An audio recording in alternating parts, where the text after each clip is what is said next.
All right. I'm here with Graham Duvall of Valued Productions today. Graham, how you doing? I'm doing awesome. I appreciate you having me here, man. This Yeah, is man. awesome. Yeah, man. I like to do these little sessions with you and everybody else that comes from the communities that, we're both a part of. For those that don't know, Graham and I met through a coaching program and mentorship that we joined a few years ago. Yeah. Graham, I think you're still kind of inside of it I a yeah, little bit yeah, here and I've there. kind of graduated a little bit. Yeah. I'm still doing coaching for that same program. It's kind of like a Yep. full circle thing. But no, I like to get on and, shoot the shit with you guys and, kind of see what you guys are up to and what's working, how landscapes are changing and kind of doing all that. So, Graham, for anybody that is watching and doesn't know you, I'll Yeah. give you a second to enlighten everybody. Yeah, my name's Graham Duval. Like you said, Value Productions is my business, and we help businesses grow with video.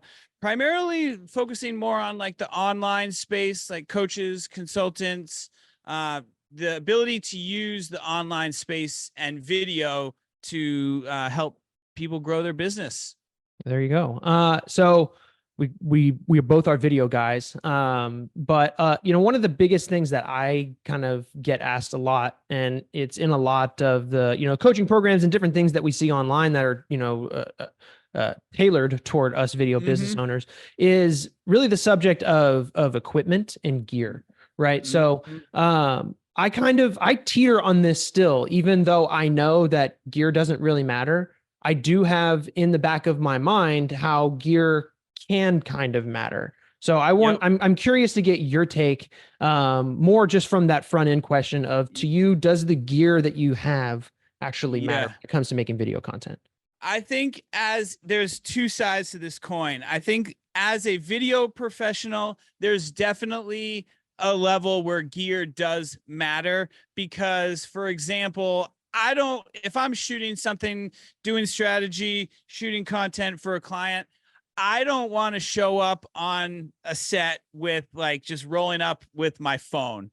Sure. I don't know. I just don't feel like I feel like I need to provide something more valuable to my clients to really help them. And the way that I can do that, an easy way to do that, is by investing in myself, some high quality gear that allows me to provide that service to them. Yeah, and much like our mentor Eric says, like, it doesn't have to be like a No, $20,000 cinema camera or no, anything like that. I mean, you can get a run of the mill, Sony camera or some kind of exactly. something to just have a little bit, because I do believe, even though the phones these days are great, there is a difference when you get it back to your computer and you Mm-hmm. look at, what your Sony camera or your iPhone, for example, Yeah, gives you. I mean, there is a clear difference in 100%. image quality, even though, from my understanding, that many of the Sony, I think the Alpha series cameras, they use the same sensor as some of Yeah. the new Some iPhones. of the new iPhone, yes, So similar it's just really sensor. funny that even though they're using some of the same internal pieces, that like there is a clear It is difference one on the, 100%. yeah. So I think that, for people who are starting out, they definitely don't need all of the glitz and glam. They can definitely start with their phone. But Exactly. I, That was going to be the other piece that I said. The other side of the coin is that, like, as me as a video professional, I feel like it's supposed to. But then for the listeners, I definitely think that you can start with oh, something. And yeah. I mean, I think the biggest part about it is why a lot of, let's say even small business owners, right? I think a mm-hmm. lot of the reason why they don't end up starting in general is because they feel like they have to have the fancy equipment Right. or the nice whatever. And to the point that I was just making, like, yes, would starting out and investing in a little bit of a nicer camera or something like that Yep. be beneficial to you? Sure. But what comes with that? The learning curve of how to use the darn thing. Right. And I Exactly. think that's where a lot of the time would actually be going in learning those things. Mm-hmm. And I think that's why a lot of people get discouraged from even just starting in the first place. But I don't know what you have Yeah. as a take on that. Yeah. 100%. I couldn't agree more. It's that kind of like analysis paralysis kind of vibe about it, where it's Yeah. like, okay, I feel like I need this, but then I'm not actually starting, and it prevents you from starting. I was just having a conversation with a client about this, where the perfectionism is the enemy of done. Yeah. Yeah. Like, get something going. If you're a small business out there listening to this, like, starting with something is better than saving up for $2,000 to get all the equipment that you need and all this stuff. Like, Yeah. Yeah. I was thinking 100%. about, on my way home from working out this morning, I was thinking, I was listening to a Hermosi podcast, and Yep. he was talking along the similar lines of what you were just saying. But I was thinking about, we talk about like, people want to guarantee our work or guarantee our service or whatever. So what what I like to now kind of do when somebody talks about guarantee, because I'm very much the Hermosi anti-guarantee section of his $100 Yep. million offers book. Like, I'm not going to guarantee you anything because there's still a Yeah. lot of things outside of my control, right? We're talking about organic content strategy, for example. Right. Like, it, if your face is something that turns a large percent of the population off, I can't do anything about that, right? Right. But those jokes aside, you know, what I can guarantee is I can guarantee for those that aren't doing video content, I can guarantee you I'm going to get you more views than what you're doing right now. And the reason that I can guarantee that is because if you're not doing anything, you're not getting any views, and all I need is one, and I've delivered on my promise. Now that's Right. a terrible frame to come from, but it just goes to show, like, like you just said, if you're not doing anything, that's the worst thing that you can. Yeah, exactly. Exactly. But one thing that, and I don't know if this is how you go about the content creation process, but it's something that I heavily preach in my content. And because even though we are video business owners, we're business owners at the same time. And we honestly don't have the full allotted time to sit here and be content creators like that, because that is in essence its own full-time job. So one thing that I preach a lot is kind of the batching process. And I know everybody has their own version or variant of what batching looks like for them, but is that something that you follow, or what's the kind of systemized process that you follow for making content for yourself? Yeah, most definitely. Definitely batching. I do it all in one day, like personally. But when I'm working with clients, like, at least getting started, like for the listeners who are just looking to get started, I'll at least suggest like separating it. So it's like, sit down for an hour where the only thing that you're thinking about for that 1 hour is like thinking of ideas. Maybe take a break, then another hour, just like doing your bullet points, like planning, and then another hour or however long, and just do the filming, so that the only thing you're doing on filming is thinking about that one thing, and you're not, it's separating that. For someone who's just getting started, it's a little easier to swallow, instead of like, take one day a month or one day to do all this stuff. It's like, no, just one task at a time, and go from there. Yeah, for me, I like to, one time a month, I am doing the pre-production side. So I'm just putting it all in my Drive, my Google Sheet, wherever I'm, kind of keeping all the information at. And then I'll take another day where I will sit down and generally I've got it down to a science, where in about an hour and a half, maybe 2 hours tops, depending on if I have any issues, but I can get about 20 to 30 pieces of content done in that regard. Sometimes the planning takes a little bit more time than I want, but that's just because now, for doing it for so long, I'm not just going to the internet and doing like research or whatever. I'm doing the search of my past content. I'm going through and finding what had success. And sometimes that takes a little bit longer to really look at and put it up against something else that maybe had similar success, and kind of figure out which route or which way in the fork of the road that I want to go.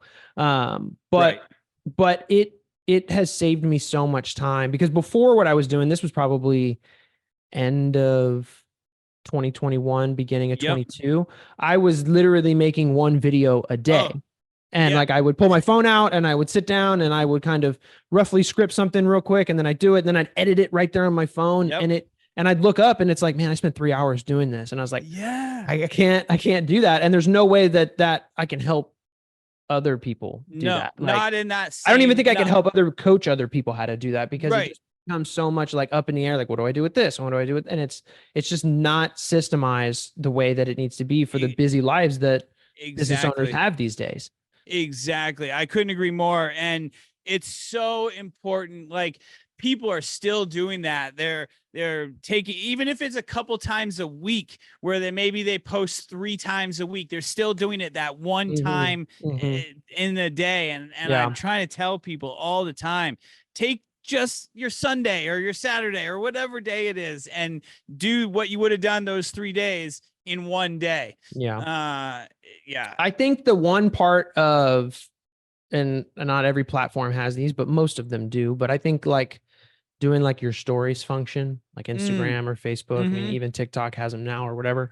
I think those are the kind of ones that you can kind of in the Yes. moments, like, oh, hey, we're just doing this right now. And it's just like here, you can't really plan for those kind of things. So I think that's like the one area where it's kind of like, yeah, it just happens naturally, right? Because Right. most of the people that are seeing your stories anyway are people that already follow you. So Yep. that's just like giving those, it's kind of like having a school community or a and Yep. OnlyFans, right? Like they get that content because they are already followers of you. So, Exactly. I And think it's that's not the so one of much. the. Go ahead. Oh, I was just saying it's not so much edited either. Like Yeah, you're yeah, giving it a raw, like behind the scenes look of what's going on. yep. You don't have to import it into CapCut if you're starting out No, or Adobe or no. whatever. You know, it's like take out the quick video and I personally suggest if you are doing that, use the actual camera on your phone instead of in Instead of, Instagram. yeah, You know what okay, I mean? yeah, I always film it in the actual camera app or a third party camera app, and then then push it in. input it. Yeah, Yeah, it gets better quality. I would agree with that too. But yeah, so in speaking of still kind of cameras and being in front of them, right? And I don't know what your journey was like with this. I know mine was kind of funky and weird, but Mm-hmm. on camera presence, I think is something that Yeah. also people get kind of all up in their head about like how do I Yes. do this, and then they sit down and they try to do it and it's like it doesn't feel right, and then they're like, oh, I can't do it, and they stop doing it, right? But Yep.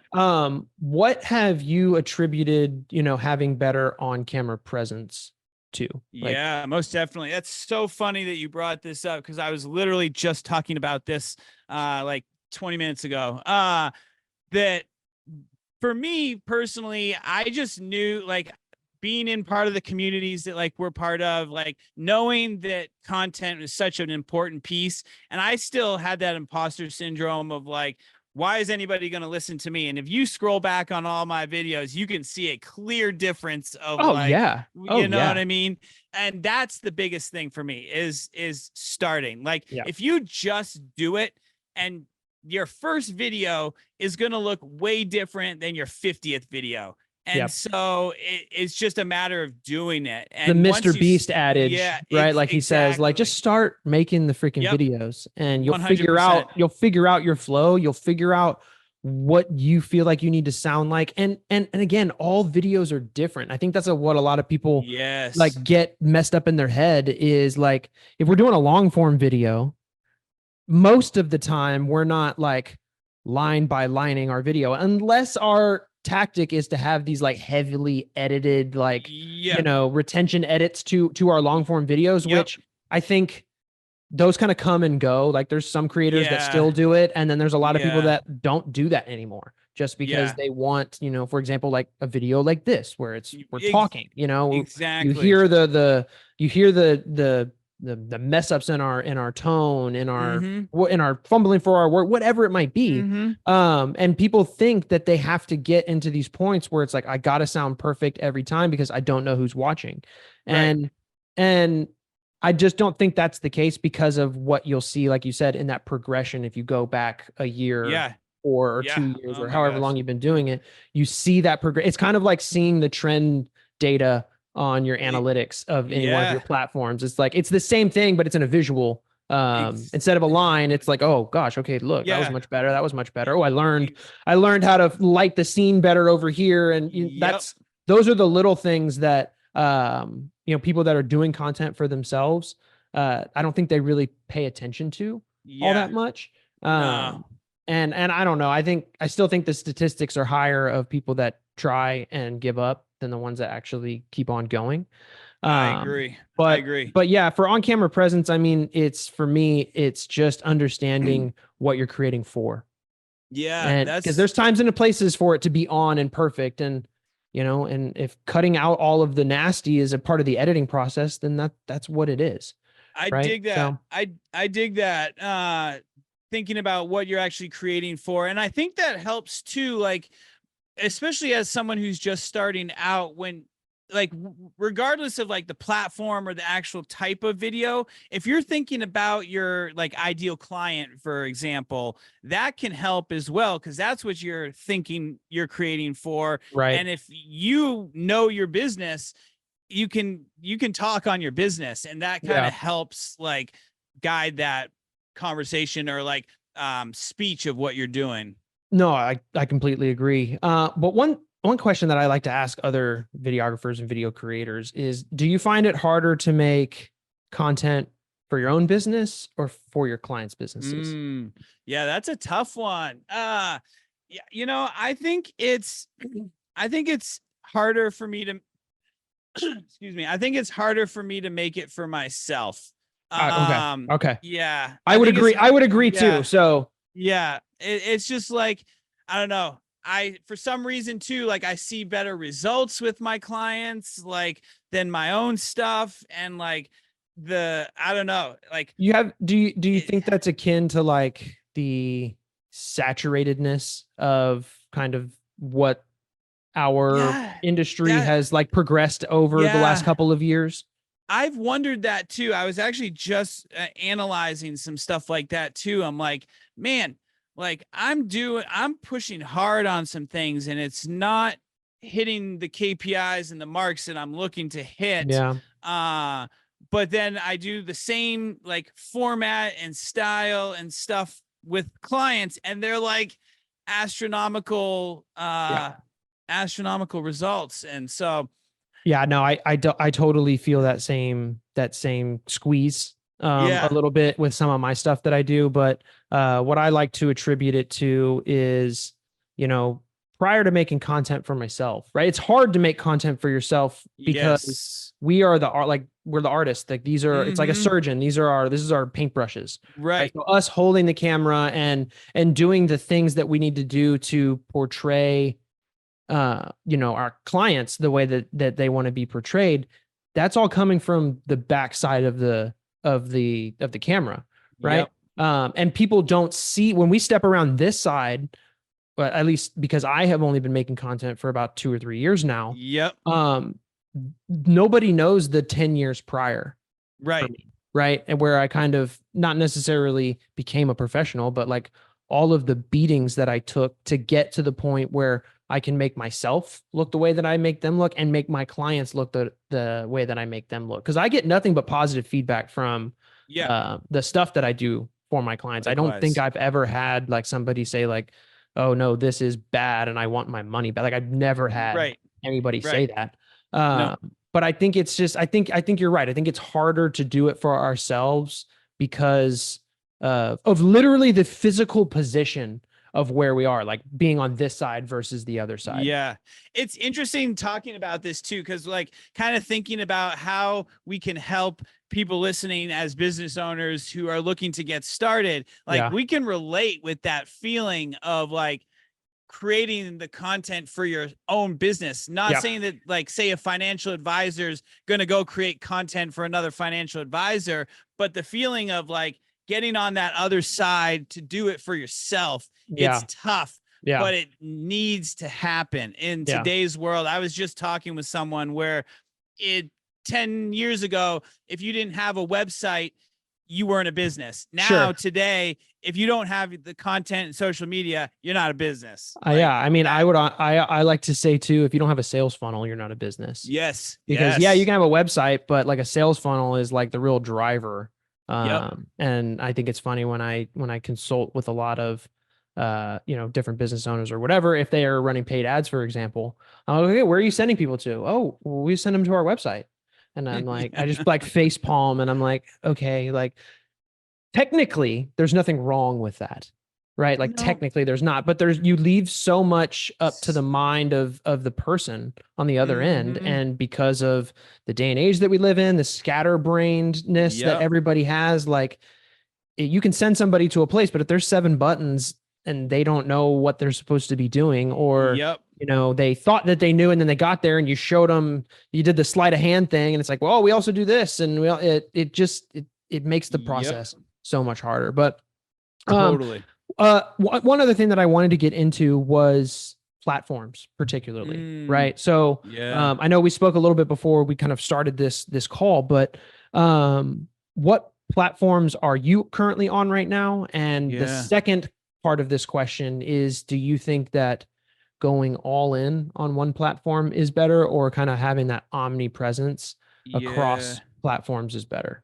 I definitely think having an omnipresence is better, but there's a caveat to that. Like I post short stuff to Facebook, Instagram, TikTok, YouTube. Mm-hmm. Uh we were talking before about kind of getting more into the longer side of YouTube, which is awesome. Like I definitely want to get in more into that. But Mm-hmm. then also I am also doubling down a little bit more on Facebook. I do a lot into Facebook, like um using strategic content for outreach, two-step posts, all Yeah. these different strategies. Yeah. And it's more specific on Facebook than the other ones, but I do still post to all the other ones. Gotcha. Has there been a platform that you've seen more success? I mean, is Facebook the one you've had more success with? Is that why you Yeah. lean into it more? Yeah. Yeah. I've gotten more clients from just Facebook opportunities Yeah. and things like that. So it's kind of where I Yeah, find myself. I would kind of agree with that. I get more. So let's backtrack like 6 months ago, right? My worst performing platform was Instagram, right? Mm, And then fast track to where I am now. About 2 or 3 months ago, my wife and I started our joint podcast together. yeah. And what I noticed after I would, cut up all the clips and do all that and post everything there, I would Mm-hmm. also tag Vandrew's Media as, Mm-hmm. a collaborator with it, right? Just Yep. for more exposure, putting my face out there more, Yep. and having just more content across my timeline. And then I noticed that like my Instagram numbers, like more views, more follow, like nothing crazy, but like where I was getting maybe a dozen and or so, 20 views on a post. Now Yeah. I'm starting to get like 150, 200, 500, 800, that Right. like, and it's a little sporadic still, but I Yep. think it's just due to the fact that I'm doing things like collaborations on Instagram. And it's kind of, what's the word? It's it's giving me my flowers for doing that, right? Yeah. Yep. So, but I would say that I've had more conversations, more business things come from the Facebook side, but I think that's Yeah. just because that's where most of the business owners that are in a position to want to I even agree. implement something like what I do. I And think that's where their mm-hmm. eyeballs are at. But I do agree with you. I think I the omnipresence approach um, is is the approach that I would do, but with one rule, and that is to try and bring it all back around to one thing. So, i.e., yeah. our podcast that my wife and I do, we only release the full episodes on YouTube because we want Mm, people to right. go there and watch the full episodes. Now we'll release Right. all of our mid form and short form stuff on all the other platforms, but I don't put the long form videos on anywhere else other than YouTube, simply Yep. because I want all of the circulation to come back to there. Totally. Get me those views over there and get me to, maybe the YouTube partnership program and those different Yep. things a lot faster than if I was putting the long form things on TikTok and putting them here and putting them here and putting them all these different places. Right. That's kind of my goal with what I'm doing, I with all think my content. I think that it comes from that strategic approach to doing something like, and that's for how you do it. It's important to have a place for them to go. Yeah. Maybe it's not YouTube that you're doubling down on, you're focusing on more on LinkedIn, but you Right. want to drive more people to LinkedIn. Whatever it is that yours is, do that. Yeah. And I just though think YouTube is definitely the best Yeah, I'm spot for it. I'm trying to lean more Yeah. into it with this new kind of method that I'm that I'm formulating and incorporating and hopefully launching before the end of the summer here. And we'll Awesome. have some good data into how it's worked for me going into the fall. So I'm really excited about Nice. doing something like that. But Yeah, man. in terms of strategies, right? Yeah. There's a million of them out there, right? Mm-hmm. We see them in all of the ads that we get fed. I'm sure your feeds probably look very similar to mine, right? But what do you so what would you say is the simplest, most basic video strategy that somebody could implement literally tomorrow? Yeah. I mean, the simplest one is the short form content and having conversations started from that, because you can make it with your phone. You can, even if you do DM the word call to actions or comment Mm-hmm. the word call to actions and you don't have automations, you Mm-hmm. can still respond manually. Yeah. And having that approach till when you get to a point where you can start sending them to like a longer form video. But it's the simplest thing, that based on our whole conversation earlier, getting some equipment, having your phone, whatever, some editing, that you can start putting something out there and get conversations started. Because the more conversations you have, it just is numbers at that point, the more sales opportunities you're going to have. No, I would totally agree with you there. You said something and I just lost the question because it was literally because of what you said. Let's see if I can get it back real quick. Um, Man, you said something about call to actions. Okay. Yes. So I'm a big Hormozy, you can call me a Hormozy Mm-hmm. bro, you can call me whatever you Mm-hmm. want, but he his approach is very much just give and give and give and give and give and give and give until they ask. Whereas Gary V is like give and give and give and give and then right hook them with the ask, Yeah. right? Um I wanted to ask your opinion on call to actions, Yep. and some of your favorite ones that you like to use, how often you use them. Because I go through this teeter where it's like, man, if I ask in every piece of content, it kind of becomes like, you know, it's like the homeless man on the street that you just want to leave Right. alone, right? Yeah. And I don't want to come off that way. So I've played around with a few things, but I want to ask your opinion on call to Yeah. actions and how you like to structure yours. Yeah. I do a lot of following, like the having follow for Gotcha. extreme Yep. result Yep. or relief from pain, like that. Because I'm in a process right now where I'm really working on building the community aspect of my social media. Hmm. And then like every so often we'll throw in like a comment this or a DM that or Yeah, for like a whatever. magnet. Yeah. Yeah. No, that makes sense. Yeah, I toyed around in my last bit of content with doing no call to actions and kind of just leaving, right? And Yep. letting somebody who really truly found value in what I was doing like take the obvious next step for them, right? Because I don't Yeah. think that everybody out there is this, kind of dumb goldfish person that has to be told the next thing to do, right? Mm-hmm. I think that if you are genuine enough with whom it is that you're talking to through the lens, if they like you enough, they like what you had to say, they will do the obvious next thing, right? So Right. I toyed around a little bit with that in some of my last content, and it's I haven't really seen a Yeah. big difference until usually you see it weeks later, but Yeah.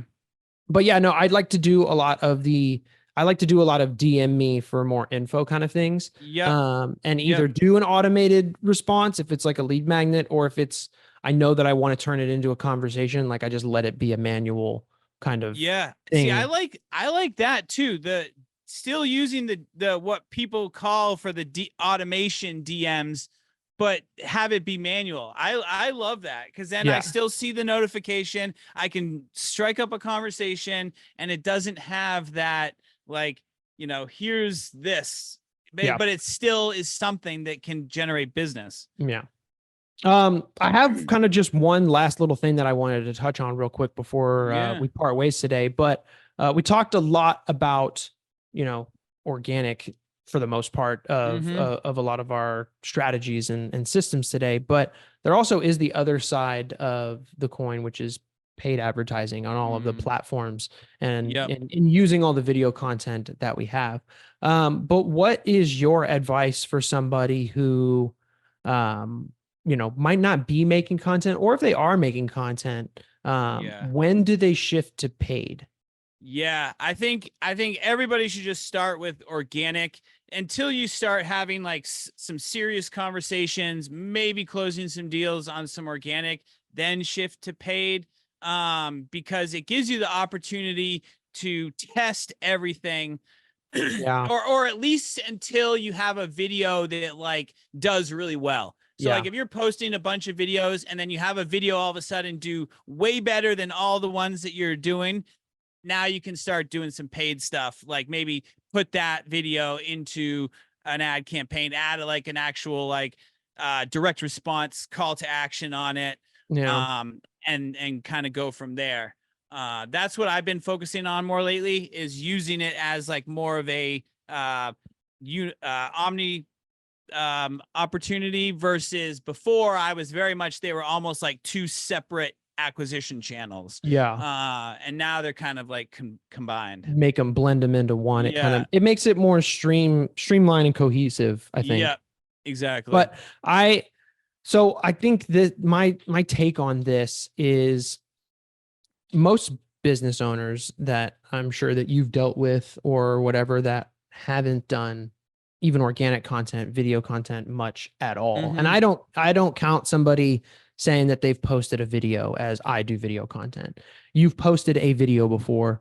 That's different than Yeah. like actually having a plan of action to consistently release. And consistency is a loaded term, because consistently can be once a month, Yep. right? Consistently can be whatever it is, as long as it's Mm-hmm. consistent, right? But I think most business owners that I've dealt with, mostly like service businesses, whether it's Mm-hmm. home service or professional services or whatever, but they're either heavily reliant on the referrals, or they're running traffic, paid traffic, through mostly Google, right? Mm. And Mm. I always reflect back to the buyer's triangle, right? Mm-hmm. Like Mm-hmm. the 3% at the top who are ready to buy, that's those Google ads Yep. that people are so quick to say, like, this is how I'm going to grow my business, right? Yep. And they're not all wrong, right? But I look at it as like the piece of the pie up there that you guys, everybody out there essentially is fighting over, is so small, and I don't want to say Yeah. insignificant, because it, ironically, at being at the top of the triangle, it's the low hanging fruit. Yep. You know what I mean? That's Yep. the funny Yep. like comparison that I've made to it. Yeah. Um, but usually those you know, those channels of acquisition, people will look around at, whoever's doing those ads for them, or if they're doing them in-house or whatever, and they'll say like, why is it costing us so much to generate a lead or whatever for XYZ service, or whatever. Right. And it's like, well, because you guys are all fighting over the Yep. one chunk of the population that is the smallest, right? And then looking at things like Facebook ad strategies or TikTok or different things like that, where similarly the same goal can happen. It's just at somebody's different mental state. And I don't mean Right. mental state like whatever, but their buying state, right? And I get a lot of, or I have gotten pushback before, where it's like, oh, we were spending this money to do this, and it's not really, they don't see it working as a certain way that they envisioned or they thought, right? They're like, why didn't the person close? We talked to them on the phone, and it's like, well, there's like a kind of a nurture process. There's a bit of, and some of this comes back to their sales process that I don't have any control over. If you don't know how to Right. sell, then you don't know how to sell. And That's a whole it's a nother whole thing. different game. Yeah. Generating leads is one thing. Selling your leads is a different, because it goes back to that mentality of how did you acquire, or where did you acquire the lead? Right. If you acquired the lead through a Google ad, then yeah, they just probably need a few basic questions answered. And if they like your vibe, it's like, okay, yeah, can you come out tomorrow? Right. Like that's usually the process. Right. But it's so much more expensive to actually operate and and find those people that way. Because when you get acquisition channels like Facebook ads or even TikTok ads, where they're more at the bottom of that pyramid, and you're kind of, you know, letting them know that there's these things out there that they should be aware of, or have you, you know, you're kind Yeah. of sprinkling those little leaflets Mm-hmm. into their brain, right? Once you get those things running the right way, they're most of the Oh, time going to crush the straight to the top of the triangle people that you're looking for. most definitely. But it's getting there. That Yeah. is No, I get it. yeah. And I think it's really funny that we're sitting here again, we're talking about a triangle, Yep. right? And almost everybody go like there's no foundation building with their Yeah. marketing. It's like just at the top, here's what it is, here's what we Yep. do. Do you need it? Right. And I just it's Exactly. such an old way of of marketing and advertising that even in 2024, there's so many people, and it's mostly small business owners, let's be Yep. honest, Mm-hmm. that are just of that frame of, you know, I'm going to spend X amount of time doing the networking stuff and doing these things, which again, not putting networking events out like they're trash, because I'm in a networking event, Yeah. or a group. I Yep. know that you are. Yep. Yep. They work really Yep. well, but Yep. I always like to loop back around and say they also work really well because I'm also making content, right? Like, I don't know if you've ever Exactly. shown up to a networking event or something, and it's Exactly. like, hey, I think I saw a video of yours like a week ago or something Most like that, and it's definitely. like, oh, great, yeah, what's your name, Alex? And then you kind of go through it, right? Yep.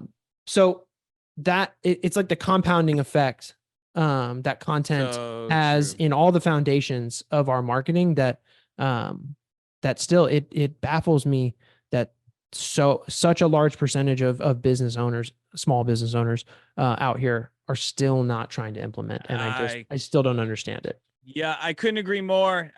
It like you nailed it on the head. The word foundation being such a key piece, and my hopes is hopefully like doing things like this, that those business owners see that, Yeah, like, even as video professionals, like, we're doing this type of stuff, like it's something that business it is a foundation of business today in 2024. yeah. Like even as And something as simple what we're doing right now, what are we doing? We're yep, networking, we are yep, making video content, and yep, we are building awareness. Like we are exactly. literally doing three things with, you know, a 45-minute little Yep, chat here. So exactly. so yeah, Graham, I appreciate you kind of sitting Awesome, with me man. today. Yeah. You know, I hope we get to do a lot more of these in the future. I know that with my Yeah. new podcast venture and stuff that I'm doing, hopefully I'll be able to have you on there as a guest as Yeah. well. Likewise. So stay Likewise. tuned for I got that. some But stuff too. yeah, So man. we'll have to do some swaps here. Well, I appreciate you, and I Likewise. will make sure that we catch up here in the next couple of weeks and see how things are going. Awesome, man. All right, Appreciate you dude. too. We'll see you later. Yes, sir.